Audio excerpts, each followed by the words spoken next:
Eu gostaria de iniciar dizendo que é um grande prazer, é uma honra participar de diálogos, já que a sociedade brasileira não está nos últimos.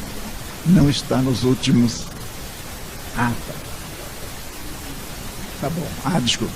É um prazer estar aqui, então, principalmente dialogando sobre algo que a sociedade brasileira está dividida, ou que não sabe, e o diálogo está difícil na sociedade brasileira. A tentativa aqui é de apresentar um projeto de reforma da Previdência que foi feito pela Fundação João Mangabeira. A Fundação João Mangabeira é a fundação do Partido Socialista Brasileiro, do PSB. E essa proposta, que o meu papel aqui é apresentar essa proposta que foi feita pela Fundação João Mangabeira, ela tem o objetivo de orientar a bancada do partido, deputados, senadores, e debater também com os membros do partido esta proposta. O que eu venho fazer aqui, então, é apresentar, fazer uma síntese dessa proposta que foi apresentada. Há um libreto que está aí fora de disposição também, para depois, quem quiser, apanhar. Eu vou começar a dizer pelos princípios básicos da reforma, que eu acho que é fundamental para uma reforma da Previdência. Em primeiro lugar, é preciso ter muito claro que qualquer reforma de Previdência, sobre aspecto jurídico, econômico, fiscal, atuarial, tem que ter o objetivo de proteger os mais pobres. Eles têm que ser o centro da proteção social, em qualquer previdência que seja, em qualquer país do mundo.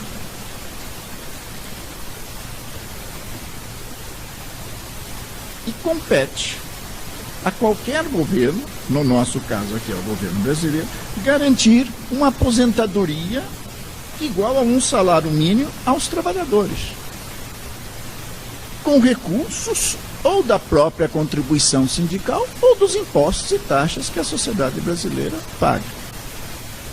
Em segundo lugar, é importante ressaltar que não é a aposentadoria dos mais pobres que está quebrando o sistema, que está gerando esse déficit fenomenal na Previdência brasileira.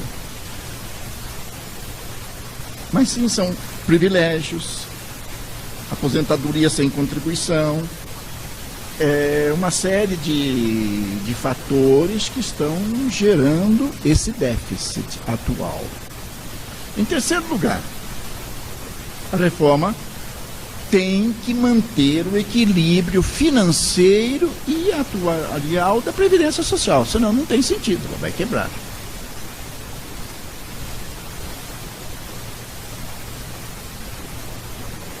E o que está por trás disso? É manter os princípios da Seguridade Social que foi consagrada pela Constituição de 88. Que é um sistema integrado de caráter compulsório, público e universal. Com a Constituição de 88, a saúde tornou-se um direito de todos, a assistência social passou a proteger os grupos menos privilegiados ou mais fragilizados, inclusive os trabalhadores rurais, que não. O salário mínimo passou a ser um indexador da Previdência, que também não existia. Em quinto lugar, a visão fiscalista que está sendo apresentada pelo governo hoje, quer dizer, eu tenho déficit, vamos ver onde que eu corto, como eu ajeito isso, que na verdade é a proposta que está aí é para punir os mais pobres. É uma maldade.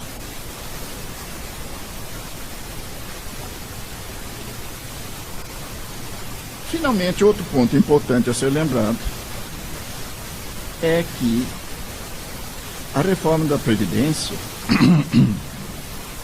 nós temos que lembrar dos trabalhadores que trabalham e não são assistidos pela Previdência. O último dado que nós temos é de 2009, 34% da população ocupada, isto é, 34% dos trabalhadores não estavam filiados à Previdência Social. É um ponto importantíssimo. Nesse sentido, a proteção previdenciária é muito importante. Inclusive, nós temos que pensar nesses trabalhadores que um dia vão se aposentar ou vão parar de trabalhar e que o sistema tem que mantê-los. Ninguém vai deixar o sujeito morrer na rua de fome ou sei lá como. Baseado nesses princípios, o que a gente pode, eu como economista posso dizer? Realmente o sistema o regime geral da Previdência, os dados do INSS, são deficitários. Há um déficit aí de aproximadamente 150 bilhões de reais no ano passado. Onde os servidores civis tinham um déficit de apresentavam um déficit de aproximadamente 75 bilhões, e os servidores públicos, quer dizer, militares e servidores públicos, um déficit de 77 bilhões. Quer dizer, há um déficit na Previdência. Agora, cortar benefícios dos trabalhadores não é a única forma de sanar as contas da Previdência. Todos nós sabemos disso.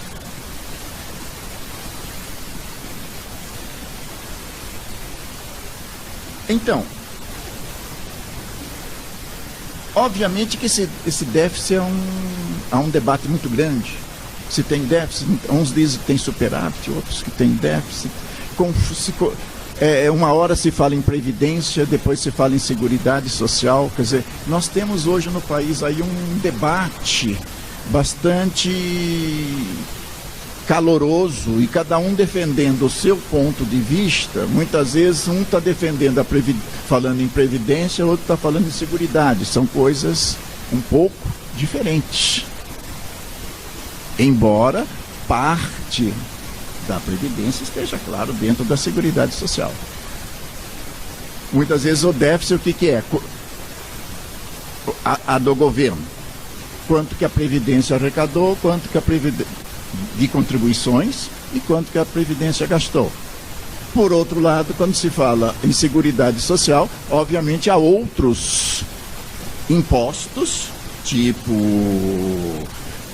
COFINS, Contribuição Social sobre o Lucro Líquido, PIS, PASEP, loterias, etc., que fazem parte da Seguridade Social. E aí, ao não incluir na Seguridade Social o pagamento de benefícios dos funcionários públicos e militares, aparece um superávit. Então nós estamos falando em conceitos um tanto distintos quando um se fala em déficit, outro se fala em superávit da Previdência. E como para outros, então, não tem problema nenhum. O problema da Previdência é, vamos cortar, todo mundo está aposentando muito cedo, vamos aumentar a idade de aposentadoria, que tudo se resolve, é um problema simplesmente de caixa, de receita e despesa. E nesse contexto de diagnósticos distintos, há muita polêmica, o diálogo tem sido praticamente impossível, cada um tem o seu lado, e virou um fla-flu. Previdência é isso, previdência é aquilo, e pode, não pode, sou a favor, sou contra. Por que isso? No meu ponto de vista, o problema da Previdência é um problema de conflito distributivo, quer dizer, a sociedade em conflito de como nós vamos dividir essa riqueza. Ou seja, nós temos um déficit. Quem vai pagar esta conta do déficit da Previdência? É o trabalhador que ganha até 2 salários mínimos? É só quem faz parte da Previdência?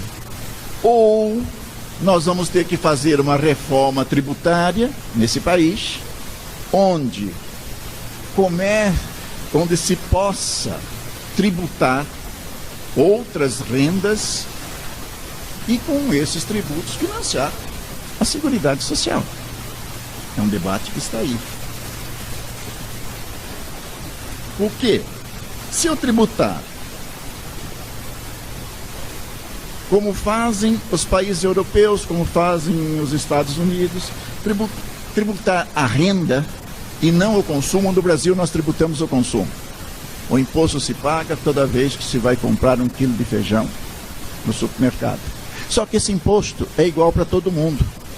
Quem ganha R$1 milhão paga o imposto que está lá no quilo do feijão. Quem ganha 1 salário mínimo paga o mesmo imposto que está lá embutido no quilo do feijão.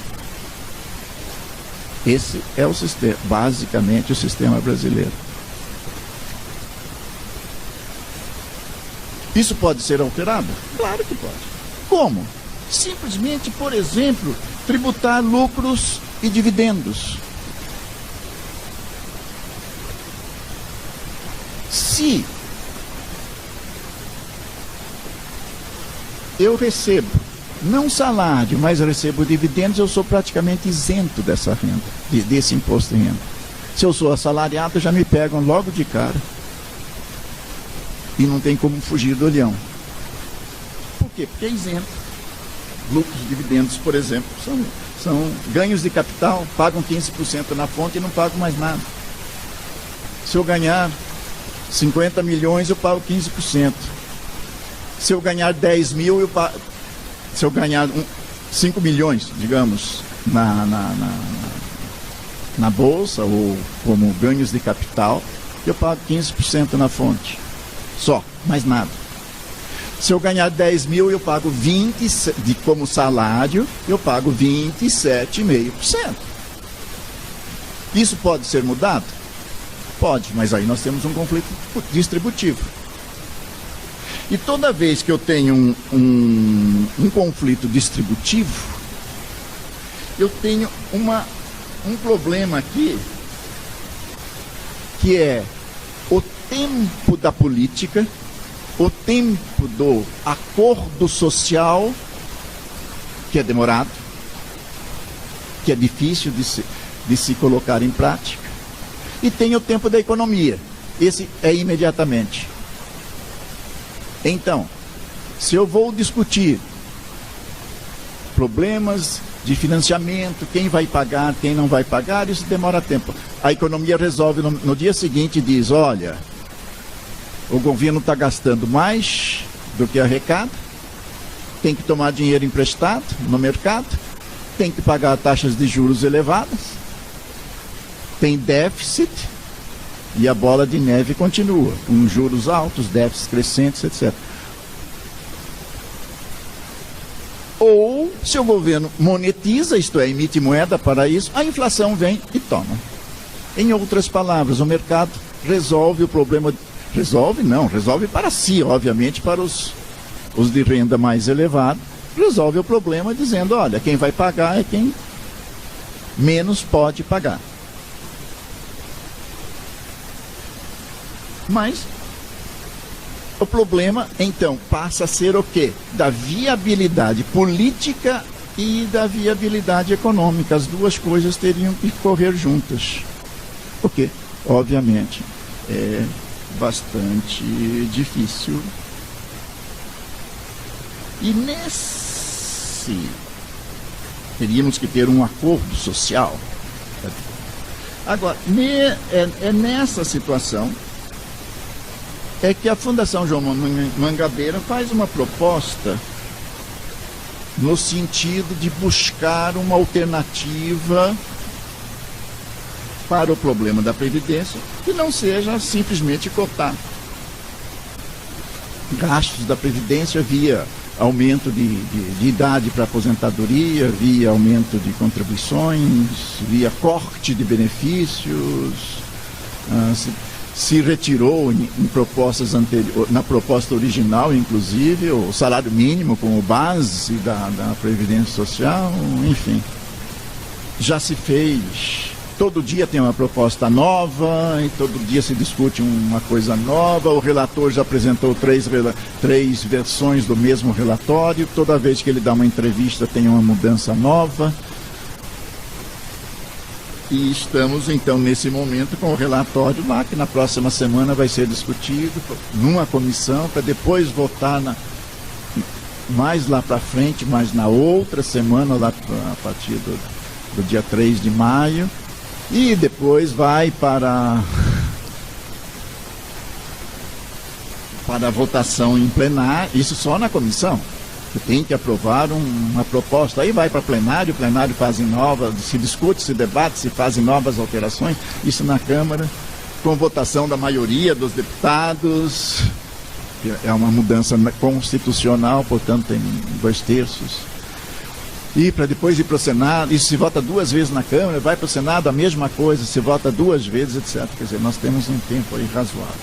E para isso, então, a Fundação João Mangabeira tem uma proposta que está aí disponível e que eu vou tentar resumi-la.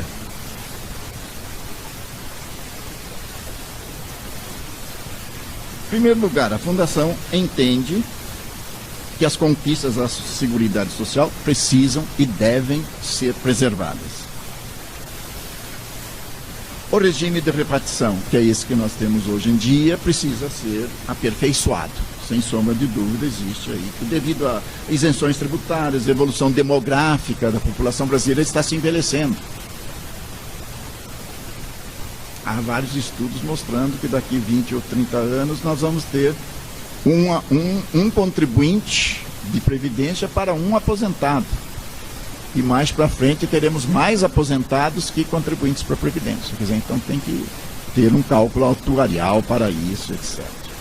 E isso tem que ser, de alguma forma, mantido.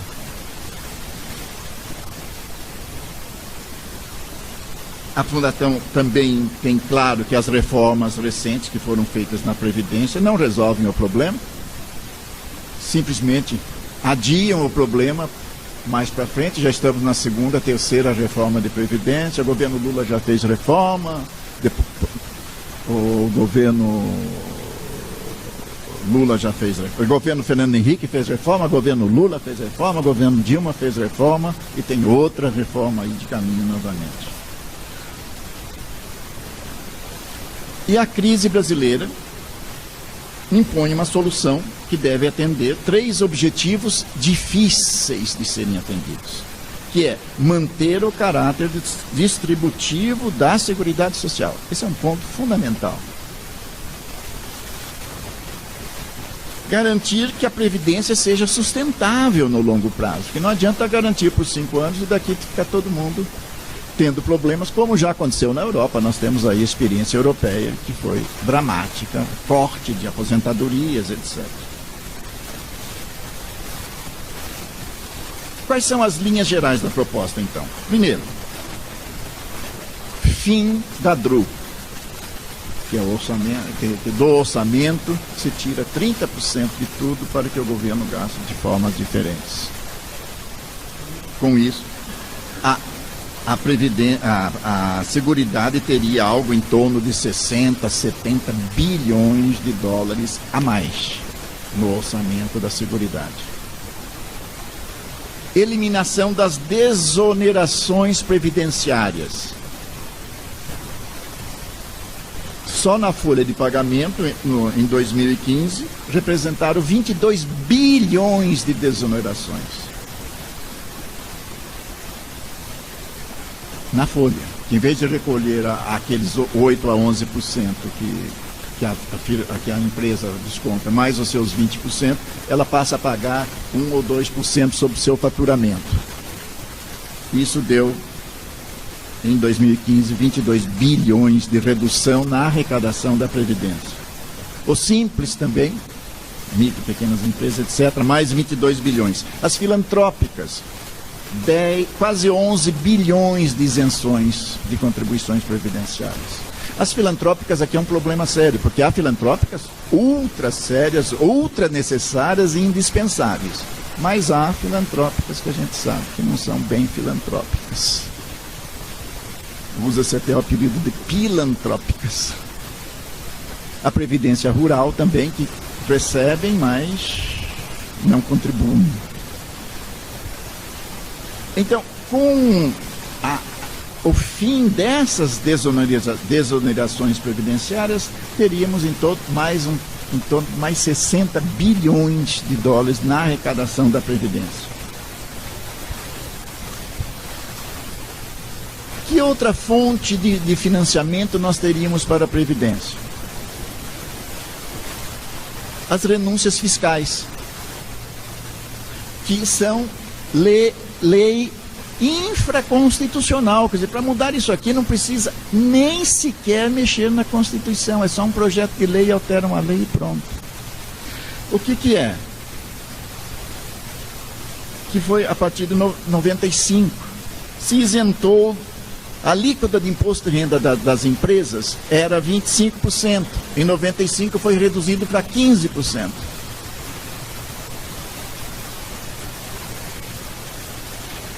E as instituições financeiras, os bancos, pagavam uma alíquota adicional de 18%, que também foi eliminada. Quer dizer, o que nós estamos falando aqui? O que a Fundação está dizendo? Gente, vamos parar com essa isenção de imposto de renda. Vamos parar com essa isenção. Vamos passar a cobrar isso. Nesse caso, depois, outra coisa. Hoje, existe uma coisa no Brasil, para os empresários, que se chama remuneração sobre juros de capital próprio. Ninguém muito bem sabe o que é isso, mas os empresários, em vez de receberem lucros e dividendos, recebem remuneração sobre capital próprio, isento de imposto de renda. Não pode tributar? Pode, não tem problema nenhum. Lucros e dividendos distribuídos não são tributados.